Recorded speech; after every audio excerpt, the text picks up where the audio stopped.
Offense? No, Mr. Chairman. Are you a dual citizen of Kenya and any other jurisdiction? No, Mr. Chairman. You carry only one passport? I carry only one passport. Very good.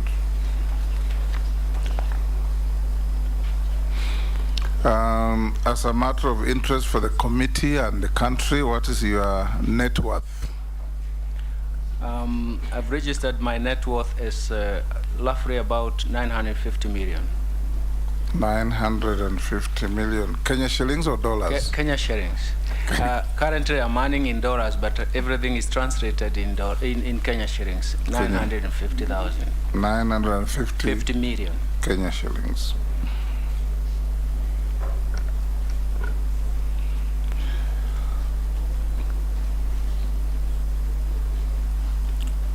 What are your current and anticipated sources of income? Currently, I'm salaried under the African Economic Research Consortium, but I think that my anticipated earnings would be gratuity coming once my contract comes to an end. Unfortunately, if I'm approved by this committee, then it means that I'll have to leave my job.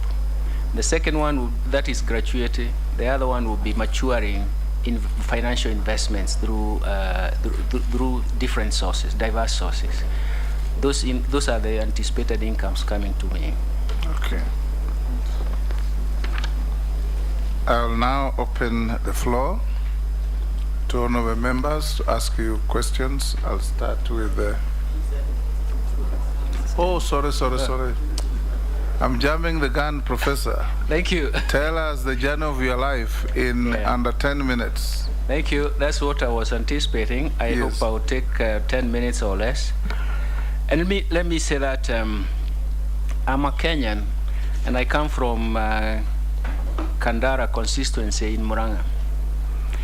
Actually, in Murang'a, we actually talk about location. I come from location 3 in Murang'a. And I went to school in one of the primary schools, KUNGWA Primary School, and I finished in 1973, joined Form 1. I was admitted to Form 1. Those are the days that you needed to be admitted. So I went to another school, a newly aided school in Murang'a, in Gatuli location, Kiabugi Secondary School. That was in 1974 to 1977. I had a first-class division that allowed me to be admitted to Kagumo High School, perhaps a school of my dreams. That was in 1978. I finished Form 6 in 1979. And in 1980, I came to Nairobi. I came to Nairobi because that was the only university in Kenya then. That is when I joined the University of Nairobi, and I was admitted to study Bachelor of Arts. I had a dream to study economics, so I was in Bachelor of Arts. You have to do 3 courses, and in the second year you start specializing on the basis of performance. So I became what we used to call then 311 economics, and so I ended up graduating in 1984. We are the group that was affected by 1982 coup, so it means that we took longer than the normal 3-year degree. Lost 1 year. We lost slightly more than 1 year, but it is 1 year in terms of corridor. Thank you, Chair. And in 1984, I graduated in Bachelor of Arts in majoring in economics. In the same year, I was admitted to actually pursue postgraduate economics, postgraduate degree in Masters in Economics, which I finished in 1986. From 1986, it was actually more of research work, and in 1987, I was employed at the University of Nairobi as a tutorial fellow. That's the lowest rank in terms of the teaching fraternity. But the tutorial fellow, you are employed on contract on the basis that you are going to pursue higher education, that is a PhD.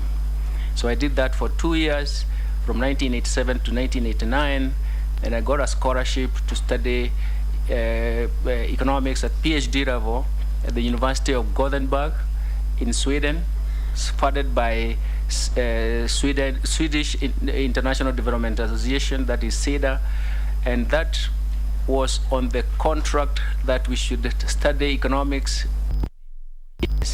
Usually economics, PhD in economics takes about 5 years, 2 years of coursework and 3 years of research. But we had a covenant to finish in 4 years. Of course, it was difficult, but I managed to finish in 4 years and 3 months. So I came back to Kenya in 1993, towards the end of 1993, to start teaching again in 1994. I was promoted in 1995 to become a lecturer. In 1997, I was promoted to become a senior lecturer. And in 2001, I became perhaps the youngest professor ever. I became an associate professor in 2001. That is the journey in terms of my academia. I've continued to be a researcher, and all my areas of research has been quite macroeconomics. I've trained so many economists in Africa. But then, 1999, let me take a small step back. I was recruited to go and help support the establishment of KIPRA. KIPRA is a national think tank. It's the Kenya Institute for Public Policy and Research and Analysis. And I was there for 2 years. I was responsible for developing the first Kenya macro model. And I did develop the Kenya macro model by 2001. After that, I continued with my international assignment. I was employed in 2002 by International Development Research Center of Canada. And again, I became the program specialist in East and Southern Africa. In 2003, I joined the African Economic Research Consortium, a network that actually builds capacity for economists in Africa and even graduate training. I became director of training. And it was there that I was recruited and appointed governor of the central bank in 2007. And I continued and served for 8 years. In fact, chairman, I became the first governor to serve 8 years since the law was established, 2 terms, since the law was established in 1982. So, for me, it was a chance in terms of not only of research, but intellectual leadership, but also policy leadership. After that, after the tour of I decided that I needed to take a break. I went to Oxford University for 1 year in terms of Bravatnik School of Government to talk more about public policy making. Then in there, I was also a senior advisor to several organizations, especially the United Nations Capital Development Fund and even Alliance for Better Than Cash Alliance. And again, in 2019, I was getting back and more and more back into research and more into intellectual work. I was headhunted for African Economic Research Consortium, and I became the executive director. We support public universities in Africa to mount quality degree programs in economics. We have trained economists for the Ministry of Finance for many years, for the last 11 years. We have supported students in this area for many years, but we also provide frontier research in various topical policy issues. Maybe I'll have a chance to talk about some of them. That's where I am, and let me also mention that in the central bank, I remember I worked on 2 very prominent areas. One of them is to reformulate the monetary policy framework for Kenya. I do believe that the framework that I found there, I actually described it as an obsolete framework. And the second thing is that I pushed and defended M-Pesa until the fights with the banks, until it was concluded, and everybody believed that it was a very, very innovative product. Today, the world knows Kenya because of M-Pesa, and all other products that have come in that improved the retail electronic payment system and platforms in banks is one of the examples. I stop there, Mr. Chairman, because the history can be long, but let me say I am that young boy who started in location 3 in Gasharage in Kandara, and I'm now sitting here. Thank you very much. Sir, we'll now open the forum. We'll start with the Deputy Speaker. Professor Ndungu, I think I'll start by congratulating you for being nominated for the position of Cabinet Secretary for the National Treasury and Planning. I'll ask you a question that many Kenyans are asking. As it stands, the cost of living has risen, and many Kenyans are facing economic hardship. Also, the cost of basic commodities has skyrocketed and is beyond the reach of many Kenyans. Also, our debt now constitutes 67% of our nominal GDP, which comes to about 8.8 trillion, and that our debt service is at 1 trillion. What are the fiscal interventions you should adopt to bring down the cost of living? What will you do to ensure that the price of basic commodities become under control and within the reach of many Kenyans? And what will you do to ensure that the debt doesn't cripple our country? Thank you. Professor, you don't have to answer that. Record we do in batches of 444. Once you have 4 questions, you answer, then we take another 4 for better time management. Majority Leader. Thank you, Chair. Professor, you have indicated in your CV that you have served as central bank governor. I want to know how many banks collapsed under your watch as CBK governor. 2, at the time you were CBK governor, Professor, we have 2 sworn affidavits in our files, both deponents alleging that you were adversely mentioned in the sale of the Grand Regency Hotel, and you also face abuse of office charges involving irregular award of a 1.2 billion shilling security tender while serving as central bank governor in 2014.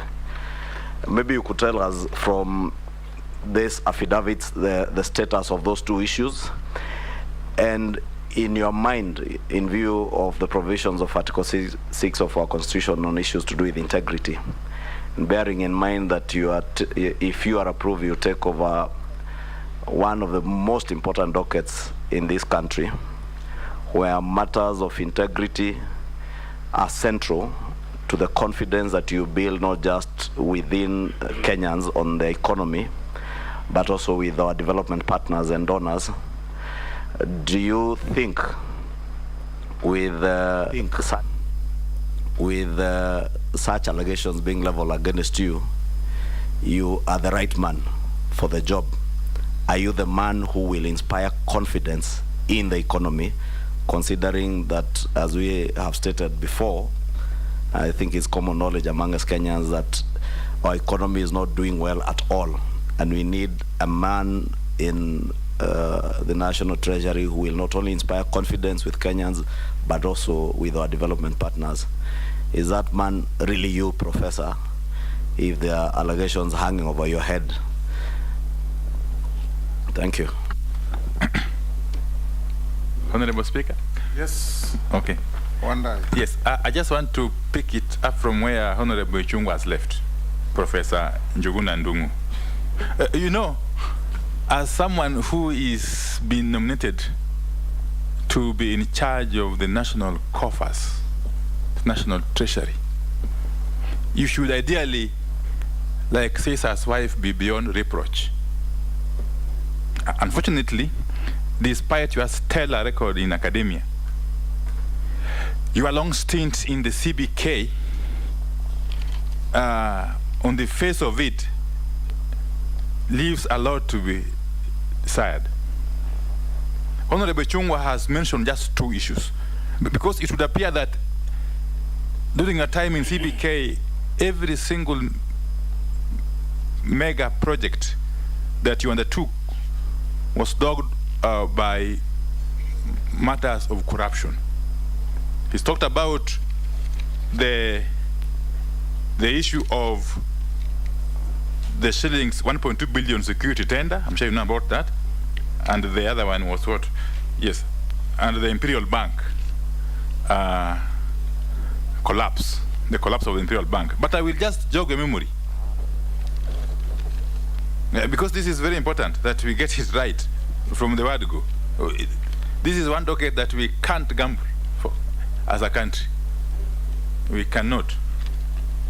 In fact, it is on record that the person who held this docket previously, I think the second last person to hold it, Mr. Rotich, was sent home on the basis of even less, on the basis of allegations which are even less serious than the ones which seem to face you. Let me mention just one or two. In the year 2012, the Public Accounts Committee of the National Assembly did indict you.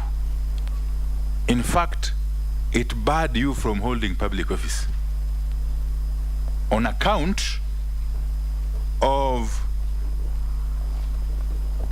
irregular procurement of printing contract to De La Rue. I'm sure you remember that. It went further to to recommend for serious investigations into your conduct, and that if criminal culpability would be established, should be taken to court and charged. You may want to update us on what became of this. That is very important. 2 is the issue of irregular sale of the Grand Regency Hotel in 2008, whilst you were at the helm of the Central Bank of Kenya. A report by the Commission of Inquiry into the sale of the Grand Regency Hotel that was chaired by Justice Coker, as he was known then, found you guilty of flouting procurement rules. It also went ahead to accuse you of lacking transparency, honesty, good faith, and of other unprofessional actions. Serious accusations that, if you juxtapose with the tenets, the requirements of Chapter 6 of the Constitution and the Article 10 of the Constitution on values and principles of governance, then you would even wonder why you are before us, before clearing your name. It would be a travesty of justice and democracy and fairness. But I leave it at that. Yes. Yes, Junet. Thank you, Chair, for this opportunity. Chair, I want to put to the nominee that in 2011, the year 2011, when you were the CBK governor, Professor Ndungu, Parliament investigated you for collusion with commercial banks to weaken the Kenya shilling, which became the worst performing currency in the world then. Your failure to protect the shilling, coupled with your monetary policies, saw massive repatriation of US dollars from Kenya to money markets which collapsed the money market in the Kenyan territory, the Kenyan shilling. Even a Reuters, this survey, named you as one of the least effective bankers in Africa. With all these failures, what makes you so attractive to preside over Kenya's economy during even these harder times? And also, there is the issue of the collapsed Imperial Bank, Professor. The shareholders revealed in court filings that your spouse, Nancy Ndungu, exhorted the then managing director of the bank, the late Abdul Malik Jan Mohammed. The bank paid for a holiday in a luxurious hotel in Thailand. When these things came to light, you were in a hurry to liquidate the bank and cover up your role. That's the accusation they're saying in court. What's your response to that? And lastly, since you left the CBK, Professor, things have changed in this country. There was a new constitution that came in place, and the budget making process was taken to Parliament. Parliament is the one that, through the Budget and Appropriation Committee, is the one that looks into the budget of the country. We have had scenarios before, people who occupied the office before you, I mean that office you are seeking. that who are forcing Parliament without listening to the parliamentary budget department, forcing Parliament to do things in a certain way which have become counterproductive. And they want Parliament to rubber stamp everything that they prepare at the Treasury. What's your take? What is the role of Parliament in the budget making process? Thank you. Professor, you can handle those mouthfuls. Thank you, Chair. And I really thank the questions that have come through. Let me take the same order they came through. Thank you, Deputy Speaker. I'm aware the cost of living and even hardships are rising. And you can see that it is actually punctuated also by the overlapping multiple shocks that have hit the country, negative shocks. And negative shocks that are persistent are always very, very difficult to predict in terms of their magnitude, the quantum, and even direction. So in a sense, the world over is actually suffering from that. But we have a new dimension in the Horn of Africa, and especially in Kenya, because the drought effect is actually a very major supply side shock that drives domestic prices and also drives energy prices. And this is where the pain, most pain is coming from. I do recall one time in my presentation to the Parliament, I argued that the then Parliamentary Committee in Finance, that we need to create buffers in the economy so that when there are supply side shocks, we can actually at least mitigate in the short term. And those buffers, for example, related to food security. Of course, it's expensive to store cereals for a long time, but the best thing is actually to have resources to do that, to buy at that particular time. Energy resources, that is petroleum backups. And then, of course, we should have buffers in terms of fiscal space. And finally, we should have buffers from the central bank in terms of foreign exchange reserves. Those are four main buffers that can help us navigate in the short term. But unfortunately, when the shock hits us, for example, right now, if you look at that, it's only perhaps the central bank which has foreign exchange reserves. And you can see that essentially it's going to be problematic. But then, what we really need is actually fiscal intervention to create some space and even to save lives. But again, it comes in at a time when we don't have that fiscal space. Especially, you mentioned the debt. We are in agreement with that. I think right now, the way the situation is, given the multiple shocks, and even the supply side shocks that are quite prevalent, the best would be to look for concessional financing that would retire most of the debt, especially the domestic debt, which is very, very expensive. It's taking quite a large proportion of recurrent expenditure, about to the tune of about 33%. So that will be the starting point. And then after that, we'll have some time that is in the very short term. Then over time, the fiscal space can be rebuilt, including reforms that may come up actually to improve the revenue side. Because right now, the biggest problem is the revenue side. So essentially, one of the lessons that we should pick up from here is actually how to deal with supply side shocks. It was always a problem even during my time. Because one of the things about the supply side shock and monetary policy phenomena is that you have to actually tighten monetary policy to ride over the shocks. But essentially what you do is actually to push the economy into a temporary recession, hoping that once the supply shocks are resolved, we do not have that plateau of high prices. We will destroy that. But if there is pain, by the time you do that, and even when the supply side issues are resolved, this is the pain we have to undergo, we have to wait for. But I do believe that the most important steps is always to make sure that we have fiscal space that can now allow us some flexibility to ride over the shocks. And that is going to be created by, first of all, resolving or profiling the debt that we have, having some concessional funding that is going to retire some of the most expensive domestic debt. And then from there, slowly, the fiscal space will build up, supply side will come back, will be coming slowly back to the market, and then we can now start looking for how do we create fiscal consolidation. The president has already signaled some signals about fiscal consolidation. And this is something that will continue, but it will not continue until we resolve the crisis facing us, and then we resolve the debt issues. That's how I would approach it. It should be a short-term problem that can be solved, but it has to take a bit of time. Thank you, Majority Leader. Thank you for your fantastic questions. During my time, there is no bank that collapsed.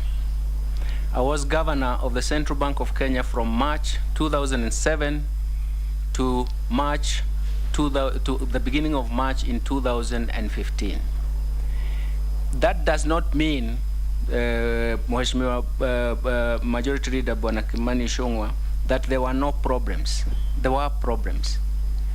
But you have to make sure that you bring in or you develop new solutions and new interventions to save the market. And that's what we did. There were several mergers, but those mergers were actually geared towards preventing any collapse of the banks, because market situations do change. Some projections in marketplace can change. And so the regulator must know what to do. A regulator is not someone who is waving an axe in the market. A regulator is a person who is trying to understand the market, help develop the market, and the third one is regulate and protect the market. So those three dimensions are very, very important for a regulator. And that is what I did for most of the time that I was there. Now, of course, the affidavits that have come up, let me comment on them.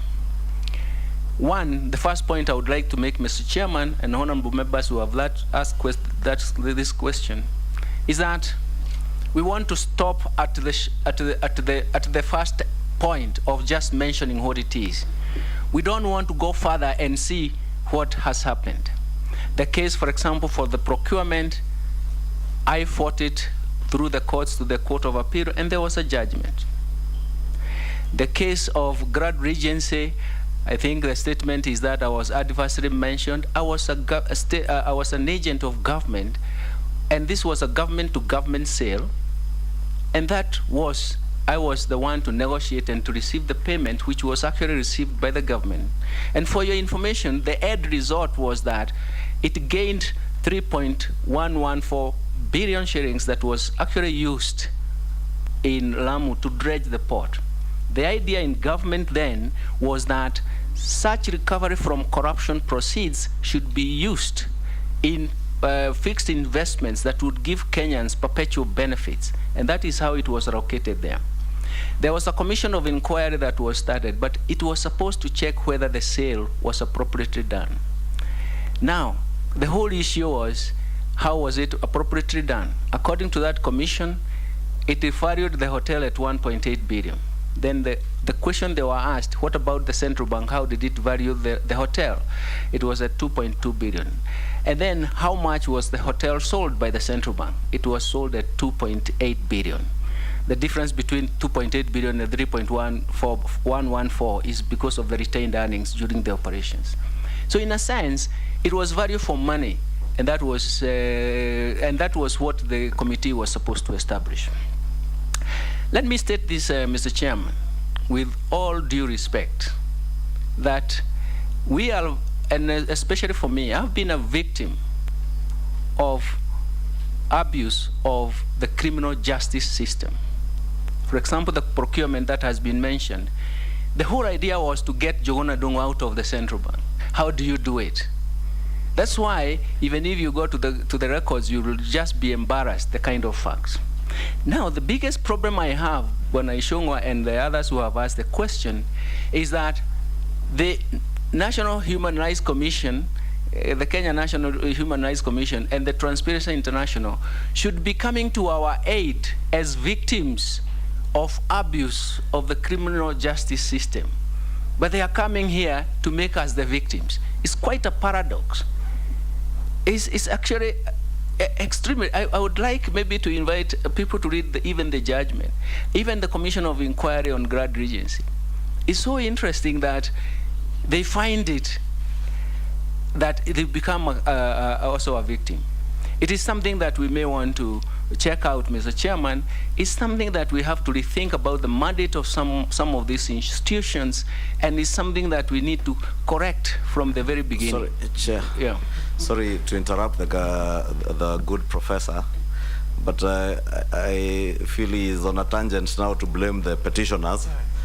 I just wanted him to clarify, because that was my question, Professor. In the interest of the country and the economy, we want to, if we approve you, to approve someone that will be confident has no issues of integrity hanging over his head. And the opportunity now you have is to make that clear. And that's why I asked the status of the Grand Regency, which I have heard you've clearly stated that you are exonerated by the Commission of Inquiry. Well, I hear my colleague saying no. So we want to know what was the status. Okay. What is the status of the charges on the 1.2 billion tender? Mm-hmm. You know, it's good to say it went to court, or you fought it to Court of Appeal. Thank you. What was the verdict? Thank you for clarifying. Yes, the tender issue. Let me first of all say that it was very clear that CEOs are not involved in the procurement. Their work is only to appoint the procurement committee. And that matter went all the way to the appeal, and they showed that the problem was the procurement committee of the central bank, and I was vindicated. I had no role to play. The Grand Regency, again, is an issue. I have shown that the government position was that the proceeds would be invested, and they were already invested in that case. And maybe I can go to, so in actual fact, my role was very, very clear as an agent, and my role was also very, very clear that I had no role to play in procurement. But I wanted to go further to show that actually when such issues come, although I'm trying to defend myself, when such issues come, also those people who bring them up, they should see the whole end. Speaker, point of order. The nominee is not helping us make progress. For instance, he's saying talking about being vindicated in the Grand Regency cell. He's not saying by who. Because the report of the commission is clear that you are indicted. Yeah, Madam Chair. Thank you, Mr. Chairman. With due respect, and maybe I will seek your protection because I have never seen the report. I only remember that the government said those proceeds that the central bank has done well for raising that kind of money. It was invested in Lamu Port, and you are aware of that. And the whole conclusion was that if such resources coming from corruption proceeds are invested in the projects that provide perpetual benefits, then everybody is happy. Let me also move on to, Speaker, sorry. Yes, Chungwa. Maybe as a procedural matter of guidance to the committee, with all due respect to my colleague, the leader of minority, I don't know when, as a committee, we allude to a report. Is it not in order then, as a procedural issue, that a copy of that report is shared with the committee, so that either the nominee or other members of the committee are able to benefit from that? So that, Honorable Speaker, we avoid the issues of raising issues to the public gallery. And I say that with a lot of respect to my brother, because the earlier nominee who was here, Professor Kindiki, had the same issue on an issue that my brother was not able to, again, clear up properly, that indeed the allegations were against the law firm of Onesmus Kipchumba Murkomen and Company, not the law firm of Honorable Kindiki. So maybe, Speaker, you could guide us on that issue. There were affidavits, 1 or 2, sent to the committee through the clerk. I instructed that they be furnished to the nominee. I believe you have been served. And I did hear the 2 members make reference to those affidavits. I would encourage the nominee to answer questions. That's why I said precise and concise. When we go on to a long journey, we end up stumbling somewhere. So I would want you, Professor, the 3 questions that were asked that cast aspersions on your integrity by KUNGWA, Wandai, and Junet. Just answer them straight and clear. Are they true? They are not. Was there a court process? How did it end? Did your wife go to Thailand on holiday paid by Imperial Bank? Was it Imperial Bank?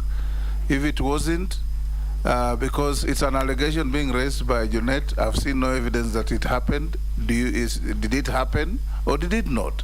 It's as simple as that. Yeah. Chair, not to interrupt you, Chair, with your indulgence. Also, you know, we are on Hansard. The nominee alluded in his response that even the report of the commission made him a victim. He said that when he was responding. So that means he's privy to the commission's report. And even then, I think he was on Kenya Human Rights Commission. on a struggle to defend himself. He said he's been a victim of many things. Yeah. So now that we have put him on track, let's hear his answers to your questions, which I'm sure he's privy to. Thank you, Chairman. I get your advice, and I'll take. I'll be in that tandem. Let me say that on the first issue and the second issue, I think what I've said is that I've defended myself in terms of I defended myself through the court process. The Commission of Inquiry in terms of the Grad Regency, I was asked to surrender the money to dredge the Ramu port. All the proceeds were given. You were asked as NJUGUNA NDUNGU or as governor of the central bank? As governor of the central bank, and also the agent who transacted that particular deal. The printing contract that Mheshimiwa Junet, with due respect, thank you very much, that matter came to Parliament. It was debated, and in the end, it was not the central bank that determined the printing contract, because it was there even before I joined in, and so I was exonerated on that. Then the reports are very clear. I've never been involved in contract for publishing for any currency printing.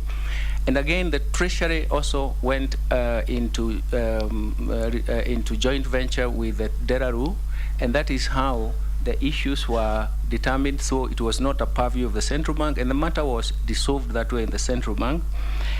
The Imperial Bank never collapsed when I was in the central bank. I had already left, and it was several years when I had left.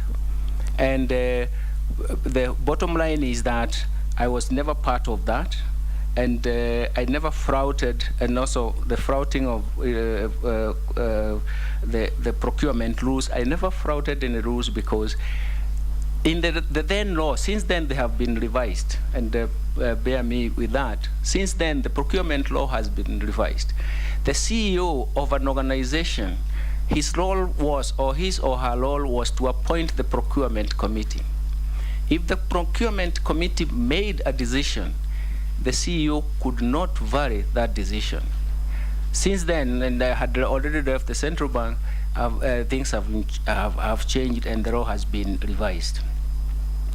Let me also say, the issue of banks propping the sharing, that was not correct. It is like the same situation we are in now. We are having supply side shocks, and because of the persistent shocks, you can see the dollar supply has been minimal. And so in a sense, when you look at our current account deficit, it is the one that signals whether the currency is going to depreciate or appreciate. And that is the same situation with external shocks, and this is consistent with the African economies.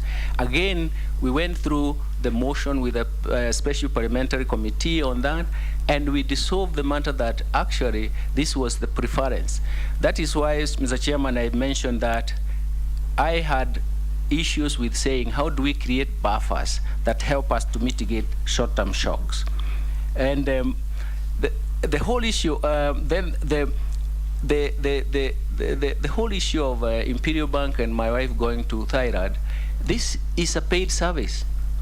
He was an agent of that company that was giving those the services, and it was paid. Did you hear what he asked? Yes. He said, or rather he alleged, that in certain proceedings, the former owner of Imperial Bank alleged that he paid for an expensive holiday for your family. When you learned of it, you cut short the holiday, came back and collapsed the bank. That's what he alleged. Yes, and that's what you should respond to. Thank you, Chairman. The bank collapsed in 2017, and I was not governor then, and I was even away from the country. I was working from outside the country. So it did not collapse in when I was governor. Thank you, Chairman.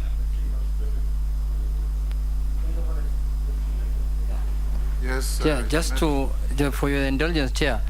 You see, two issues, Chair. The issue of the shilling that I raised, it is true that the scenario looks like now. But Chair, just as a supplementary question, the shilling now is stuck at that level. By that time, a committee of parliament was formed, and I suspect you were in parliament by then. Then after the investigation of parliament ended in a month or a month and a half, the shilling came back from 120, came back to 90. So it looked like a setup. Then lastly, Chair, did the trip to Thailand happen or did not happen, in spite of the bank collapsing in 2017? Thank you. Thank you, Chairman. Let me say this. Once the crisis has been resolved, then there is inflow of foreign exchange. And because we have an open capital account and a floating exchange rate, the appreciation will always take place, because the depreciation is coming because of scarcity. And that's what happened. You can even produce graphs to that effect. That is, I wanted to correct that. The trip to Thailand took place in 2014. And then the agent of that was himself, I can't remember the name of the one you have mentioned. And we were paying him in advance to go. So it was a trip that was paid for. You pay him. So it took place, we paid. He was an agent. Agent he was an agent of that particular resort. And you paid him directly. And then and all those details are there. Pay for the holiday? I paid for that holiday for my wife. Okay. Yes.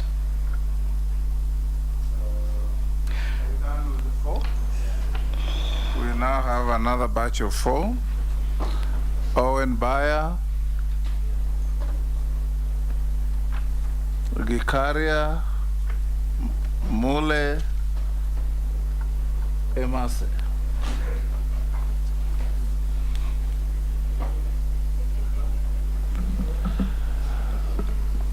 Yes, can I go ahead, Chair? Yes, go ahead. Okay, thank you very much. To make good progress, Professor, listen to the questions very carefully and answer them as precisely and concisely as you can. Okay. When you embark on a misadventure, you land into a series of problems for no reason. Okay. Thank you, Professor. Thank you, Speaker and Chair.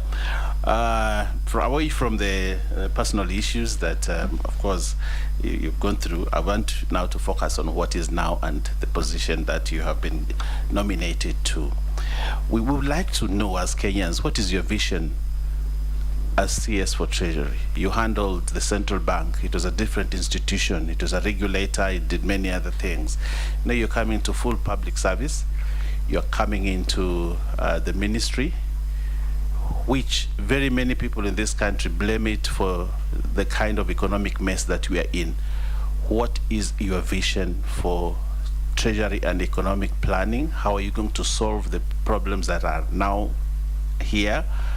The problems of skyrocketing prices, the problems of the fuel, the subsidy issue, and the hustlers out there are looking at you as the person that are going to redeem them. How are you going to do this? What is your vision? If we know your vision, we'll be able to know where you will take us, and that you'll have less of the issues that you had at Central Bank. Secondly, Speaker, the current CS has pronounced that he cannot disburse money to CDF because he says the court ruled. But we also know the court, and Kenyans know the court ruled on the issue of the CDF Act 2013, not the NGCDF that is subsisting now. Members of Parliament and Kenyans know the benefit of having CDF. On the fiat of a ruling on a previous act, Kenyans have been denied that money. Would you disburse CDF? Thank you. Thank you, Chair. Maybe Ndungu, the nominee Treasury. You know, at the end of the day, it is what is collected that has to be spent. So as Parliament, we will do budgets, the government, the executive will do a lot of budgets, but at the end of the day is what is collectible that can be able now to translate and actualize the policy and the government expenditure that is there. So, one of the issues that has come up of late is that taxation has been politicized to an extent that some people look like they are being targeted. So one of the questions among politicizing tax collection is that our revenue collection currently, which stands at 2.2 trillion this financial year, but the debt, public debt is so huge. So what innovations are strategies that you're going to have to employ and grow that revenue collection of this country without necessarily, you know, just thinking of taxation to the poor or getting a lot of money? Which other methodology would you come up with to collect enough money to be able to meet our budget requirement? Thank you. Thank you, Speaker. Thank you, Professor Honorable Mule Matungulu. At the current situation in the country economically, we are under serious distress of hardship economically, and we would wish to hear from you as the person to turn around the situation.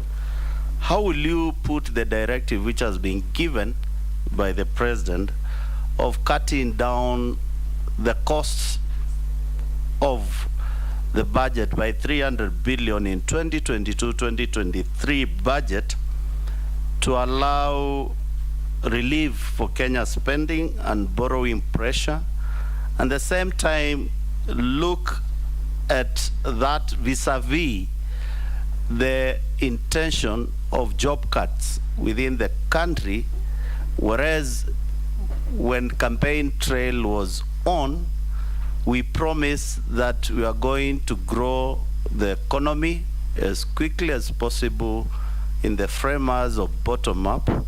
Yes, the job cut to make sure that this realization of the 300 billion is evident, and it will definitely affect serious programs of the government like public-private partnership, PPPs, whereby the framework is rests squarely with Treasury. How are you going to sync that with the particular ministries which will be involved in all the PPEs to save this country? Thank you. Emase. Thank you. To the nominee, what is your take on the President's push for the National Social Security Fund contribution to be enhanced, considering the hard times where every Kenyan is concerned about the rising cost of living? What's your take on that? Professor, you can answer those four, then we take another batch. Thank you so much, Chairman. I'm very sorry also for moving into different direction. Perhaps it's the teacher in me. I never left anything ununderstood, because that is my, but I'll try to be as precise as possible. Thank you so much, Mheshimiwa Owen Baya, for that question. The vision for Kenya. We do know that we have very serious short-term constraints. But let me say that in terms of the vision, I can pinpoint 4 areas that we are going to work on And obviously, those areas are going to give us a very strong economy from the medium term to long term, once we solve the short-term constraints. And the first one, being brief, is actually that we have to start by protecting private investments. And this is the whole area of human capital development. Our education system, for example, our health system, the health infrastructure has been devoured by COVID-19. We didn't anticipate the extent to which our health infrastructure can be tested. Not even beyond even what we have health financing. And the third aspect of that is actually nutrition outcomes. And this is actually, again, food markets and how we can actually grow the human capital development arena. That for us is going to be very important. And it starts from fixing the problems in health, in education, and in food systems, which will improve the nutrition outcome. That's one whole bucket of where we have to do some major issues in the medium term. The second one, which needs to start when everything, even when things are as severe as they are, is, Mr. Chairman, to develop, to regulate, and protect markets.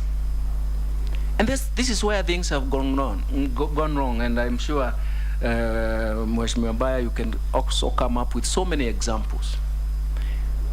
If markets are not properly governed, then it means that they cannot distribute the economic rent in the marketplace. If we don't develop the markets, then most people are not going to reach the market. To give you an example, it is markets provide signals, especially for increased production downstream and productivity downstream.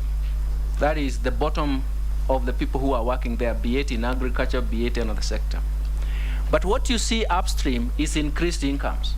So it means that we can actually, in the very short term, try to start fixing markets. And for me, that is a very major issue. Let me tie the second point also. The third point is also tied to what my dear sister asked in terms of, my friend asked about the current situation. The third area is actually domestic resource mobilization. We have, this is a family of instruments that we can actually optimize the tax instruments, for example. He talked about even criminalizing taxation. It's because we need to optimize taxation, tax instruments. And we need to come up and develop the family of instruments in the domestic resource mobilization space to improve our revenue base. But then coming back to you, I remember the last time I visited this issue was 2001. I was analyzing how to optimize taxation on excisable products, and one of them was alcohol. And I showed that you can actually optimize it by knowing that if you go, every tax system has a lava curve. You can actually optimize if you know exactly the demand structure of the product. So our tax system and even tax instruments can be optimized on the basis of the structure of the targeted product that they are getting. And that is consistent with the question that was asked by Bwana Rukaria. It means we can build the base. And finally, in this space, Bwana Mbaya, and the questions that have been raised, I do believe that we have succeeded in the digital evolution. We have taken part in that. The digital evolution has worked for us. Everybody is now talking about the fourth industrial revolution. The beauty about it is that it is going to coordinate all the other factors that I've mentioned. The protecting the private investment, developing, protecting and regulating markets, domestic resource mobilization will be coordinated by the digital space and the fourth industrial revolution. We are going to see a lot of that. These issues need not wait for us to resolve the crisis. They will start in earnest. But let me tell you that they are going to spin the economy, and we are going to see a lot of benefits. That means that I have also looked at the issues, Mheshimiwa Rukaria, you have mentioned. Thank you very much. And the most important thing is to make sure that I'm not going back to the history of creating social contracts. I'm in the quadrant of saying, actually, you can raise incentives for you paying taxes if taxes are not high enough for you to dodge them. You know, the other day, Mr. Chairman, I asked the KRA, why do you believe that high tax rates will give you high tax revenue, whereas the whole world knows that that's the converse? And we are back to the question that is being raised. Let's look at every tax instrument in terms of how we can optimize it. And Mheshimiwa Mule, thank you very much for your questions. The economic situation is terrifying. The four issues that I have identified are very, very important for us to turn around. But we turn around with also two very important points. One of them is actually how to strengthen our institutions, be they the institutions that regulate the market, the institutions that protect the market. There are two very important characteristics of institutions that I work for and I really like to achieve. One of them is to define the legal framework or the rules of the game. And the second one is actually to define appropriate incentives. And a combination of the legal framework and appropriate incentives, that is the reward system, you are rewarded when you do well, you are penalized when you do badly. It's consistent with the issues that Mheshimiwa Junet was raising and Bwana Ishongwa. Then you're going to encourage prudent behavior in the marketplace. This is where we are, and that is how things will work and will work positively. I do believe that some of these are medium-term solutions, but most of them are short-term. We start now in creating a very important base, and we'll get there. So thank you very much, Chairman. Mr. Batch. Man, on the question of CDF, I didn't hear anything. Professor. Use the CDF. Yes, CDF. I was conscious. And it is so easy. Yeah, Are one? Thank you. I don't want us to go academic again. He said CDF is very important. Even the head of state has acknowledged that. If and when you are confirmed as Minister for the Treasury, are you going to honor, respect, and disperse CDF to Parliament? Thank you, Chairman. You have made it very clear for me. But I will be guided by the law, and I will abide by the law, because essentially that is what we'll do. But I will honor that as per the law demands. Thank you very much. Yes. Now, yes, there's a point of.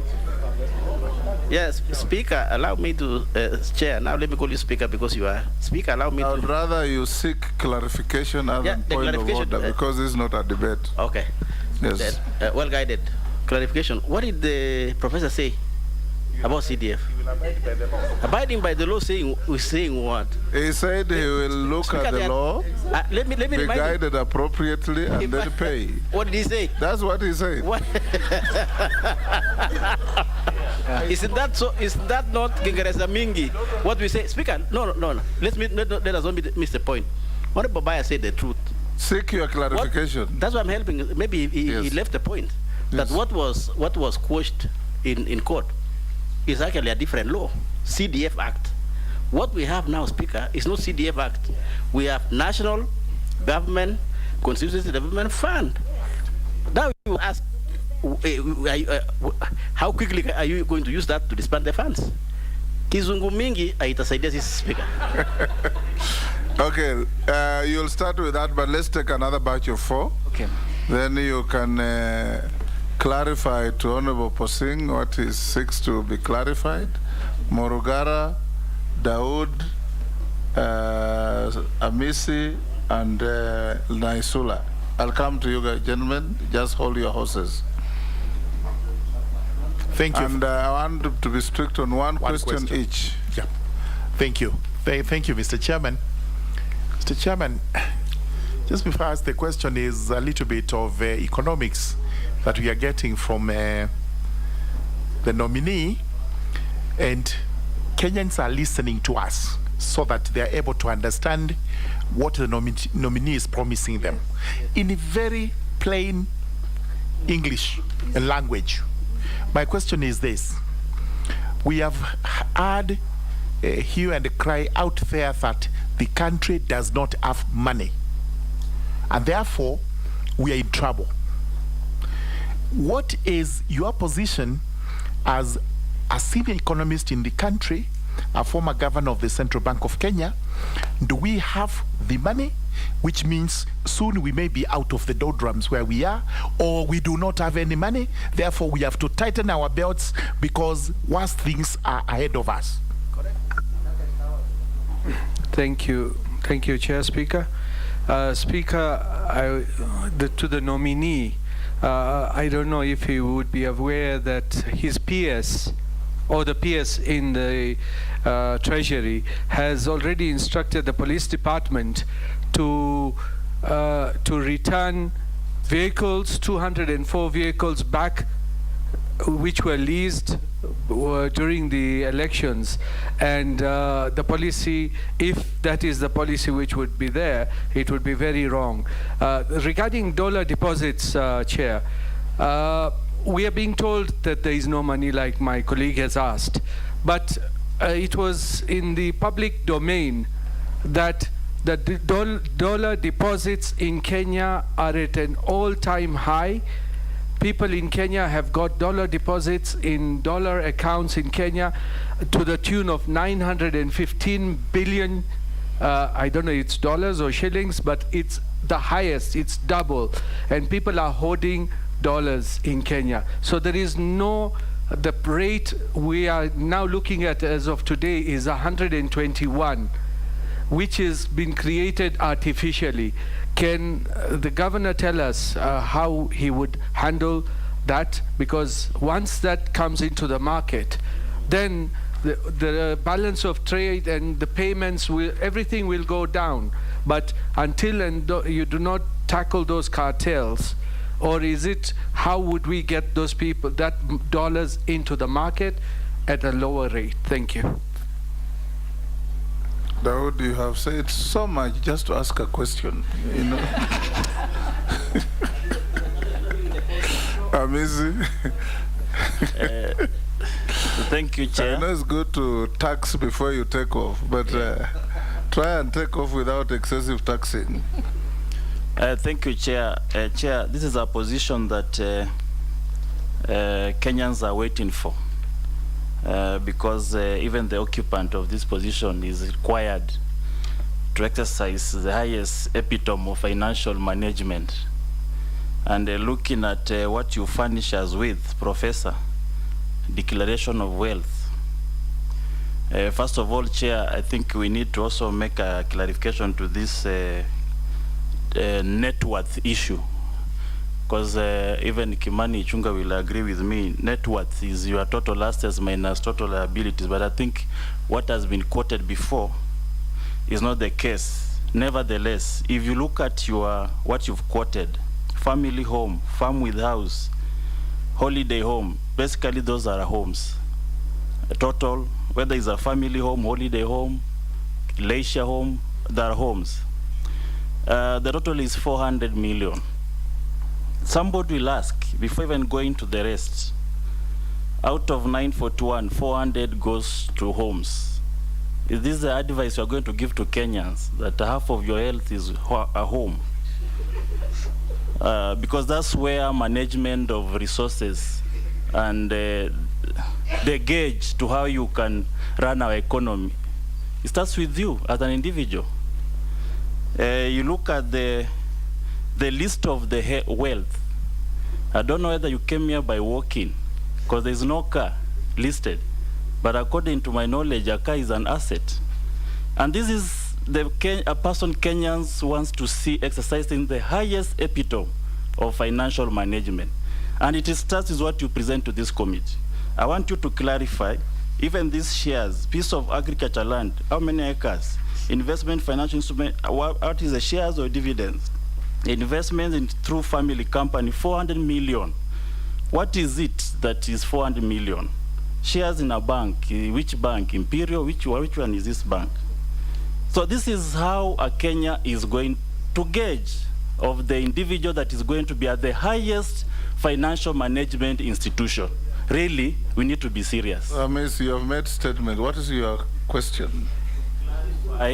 One, whether he owns a car because not stated there. Two, But is he obligated to own a car? There are many people who don't own cars. The statement The of most assets. distinguished lawyer called John Hamino doesn't know how to drive, doesn't own cars, but he travels. I think the professor can just answer what he can on my description. He knows what I'm talking about. Thank you. Mr. Speaker. Honorable Kamino, your friend, doesn't own those kinds of homes also. Those homes require cars. Naisula, in this batch. Thank you, Chair. I promise not to weep or be long in this one. So, to the nominee, the number of unemployed youths in Kenya is estimated at 14%, according to the International Labour Organization, and as many as 5.2 million youth adults are unable to find meaningful employment, a pressing concern to policymakers. So my question to you is, how do you intend to turn things around to grow the economy, to specifically secure the millions of jobs that the Kenya Kwanza government promised our youths? Professor, you can deal with those four. Thank you, Chairman, and honorable members for those questions. And let me start with the issue of CDF. And I said that I'll be guided by the law, because we have to say the commitments must be made. But of course, they must be consistent with the law. Mheshimiwa Junet actually said there have been a finance committee that has also been talking to the treasury. They cannot spend more than they are allowed by the law. So we'll be consistent with the law. That is my answer. I don't know which laws the court ruling is a question of checking on that and saying that are we, and we are going to consult also in the relevant organizations of government so that everything is clear. But we cannot fail to honor if the law also permits that. That's my simple answer for that. And thank you very much, Mheshimiwa Murugara. I think I do understand, and we are starting from a very difficult situation. And so, when you are in a difficult situation, how do you get out of the difficult situation?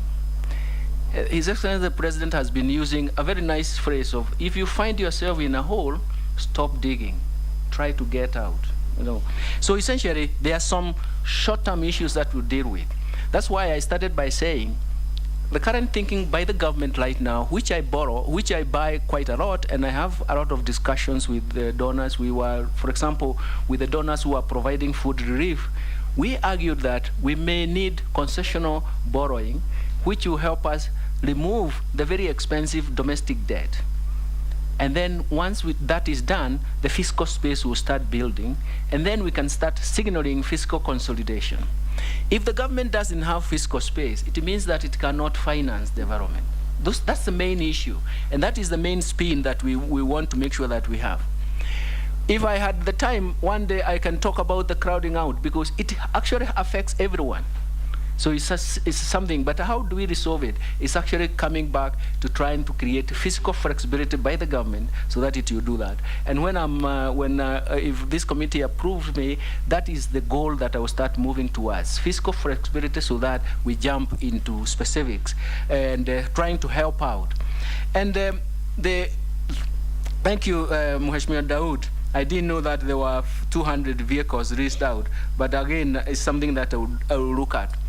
Let me say this. When the crisis was started biting, and especially the whole world, it's only the US Fed that actually started tightening their monetary policy. And you can see even Euro started being affected because they were not following suit. When everybody followed suit, there was a whole tightening, even in Kenya here. And so the signaling is that there will be scarcity of dollars.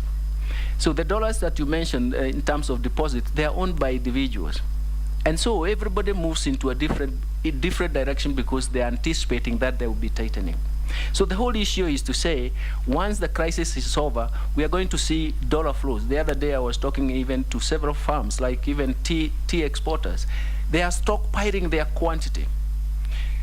the Ukrainian crisis is such that we cannot export the products that we used to export there. We cannot take tea to Pakistan, for example, because of the flood. So there is a bit of a shock in terms of the supply. So we are not getting the dollar froze. But I do believe that it will come through. You have mentioned about the cartels. This is again something I went back to talking about markets. How do we develop markets? How do we regulate markets? How do we protect markets? And why you protect markets is because of the cartels. And you are right. And this is something that I mentioned as a very important second pillar that we are going to deal with. So the situation will be dealt with in that way. Yes, I understand your point about financial management. If you are an investor, you look at what is the appropriate returns at a particular time, and you change over time. What I was required to provide is my net worth given the current situation. Why do people invest in homes? Because they have safe returns. If tomorrow manufacturing sector is better, we will invest there. As an investor, and this, by the way, is a whole congregate of my family and myself, including the cars that we own. We did not break them down, okay? I came here with a company car, which is an international organization, so essentially that's why you didn't find specifics. But the most important thing is to tell you that even yourself, you'll wake up tomorrow to invest on the basis of the returns that you see. If the information in the market shows that you're going to get into a loss, you are going to change your investment pattern. So if I observe your investment today, they will be different with the next 10 years to come. And that is the composition. That is what it is all about. Once we create a boom in other sectors of the economy, we'll find everybody flocking into those areas and start earning economic rents from them. Thank you very much for talking about the unemployed youth. And the essence, and I shared, because I talked to, I started with, I raised some of those issues. I talked about Chairman, markets because I wanted to make it very clear Chairman, that it is clarification. Honorable Missy. Sorry for interruption, but where we need to be very keen is the net worth, because it is a repeated question. Can the professor tell us, in his understanding, what is net worth? And where is his liability in this statement? I think what I provided was the net worth. I have no liabilities that sorry.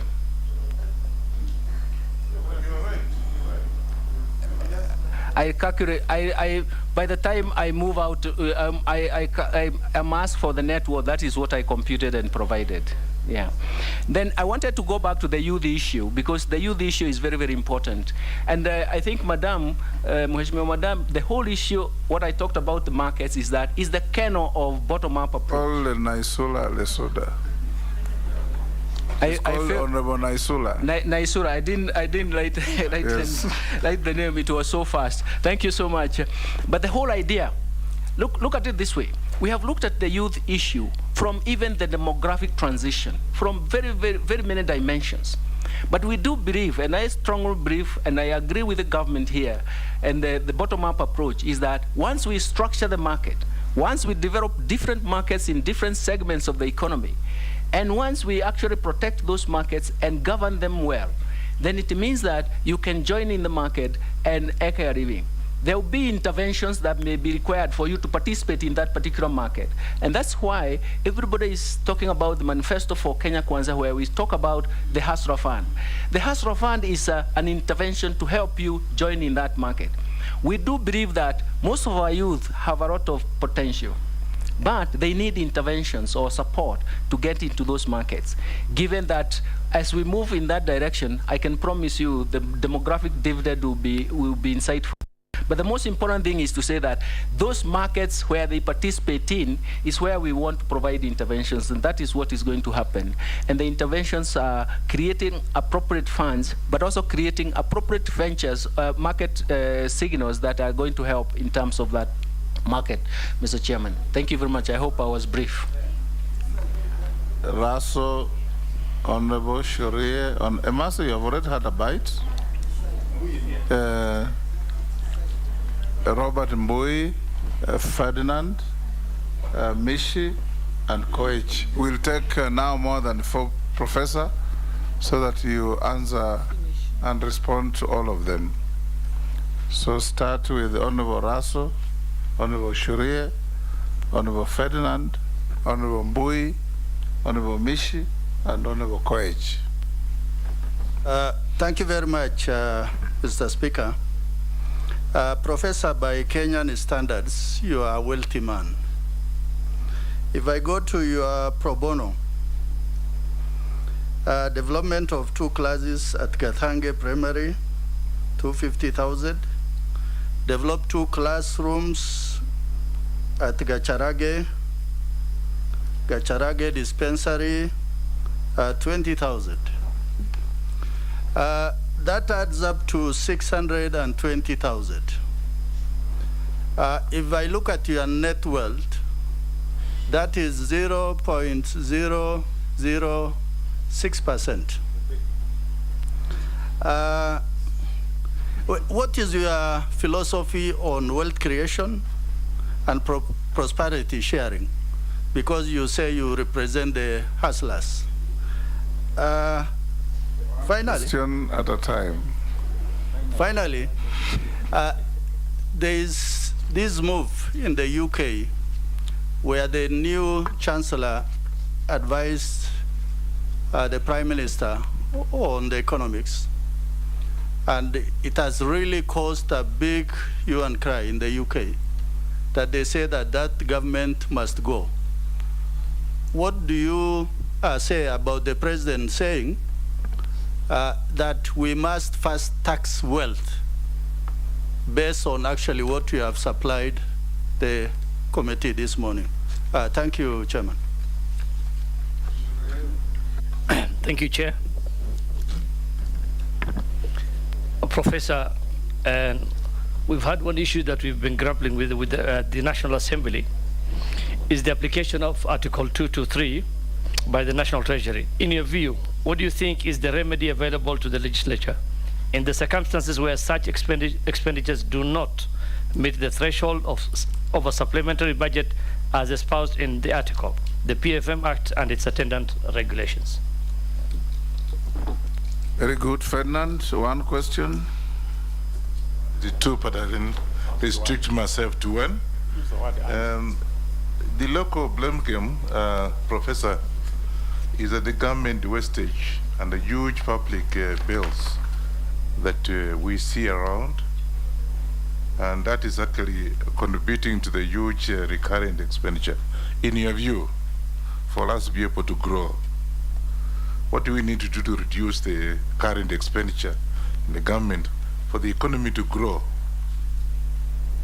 I think let's come up, because I know that that's the local blame camp, a huge government wastage. Thank you. Robert Mbui. Thank you, Chair. The nominee has severally mentioned the bottom up, and I have heard it being mentioned also and touted as an economic model. And now a proposal to come up with a fund that you are calling the Hustler Fund. Kindly explain very clearly what is the difference between that fund and the Uwezo Fund, which has been in existence without interest, the Youth Enterprise Fund, which exists without interest, Women Enterprise Fund, all those funds. What is the difference between those and the Hustler Fund? And Chair, I want you to look at the declaration of wealth form that the nominee has given us. He's indicated in the description of properties that he owns 8 items. The last item, Chair, is shares in a bank, and that part has been left blank. Was it deliberate? Because you've indicated yourself shares in a bank, but you have not put a figure.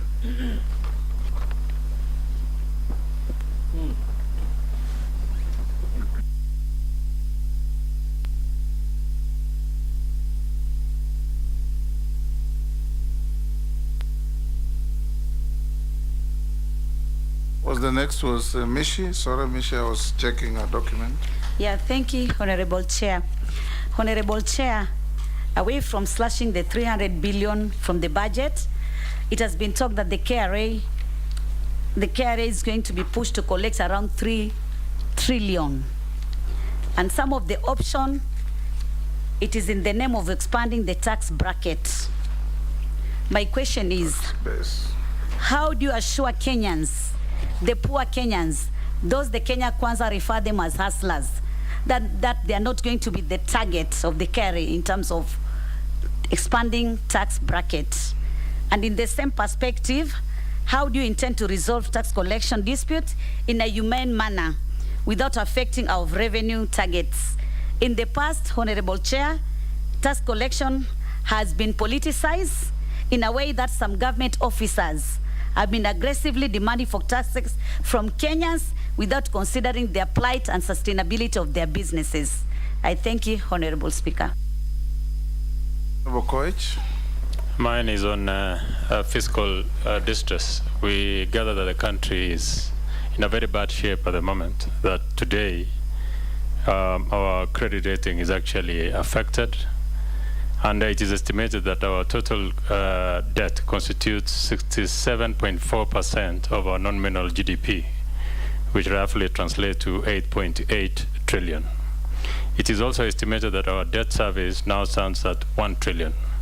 The cost of interest on our debt is now the single largest expenditure item on the recurrent budget, and it is threatening to paralyze the operations of both levels of government. In your view, Mr. Nominee, what factors have plunged the country into such huge fiscal distress, and what innovative ways will you put in place to deal with this debt? Thank you. Yes, Professor. Thank you, Chairman and honorable members. Fantastic questions that come through. Let me try to see how I get them throughout. And let me start with the question that was raised on pro bono. And pro bono is you actually invest your froze. You don't invest. You are trying to support some targeted groups. And I think maybe the figures were not correct, because the 2 classrooms that were done were 2.1 million, and some of them may have been spaced. But what I'm really saying is that I am a private individual, and what I was doing is to use my froze, because you cannot invest through, you cannot disrobe your assets to invest in pro bono. It's in froze on the basis of request and verified request. So that continues, and as long as they are verifiable requests. For me, I was supporting schools because I do believe that. AJ Newero TV.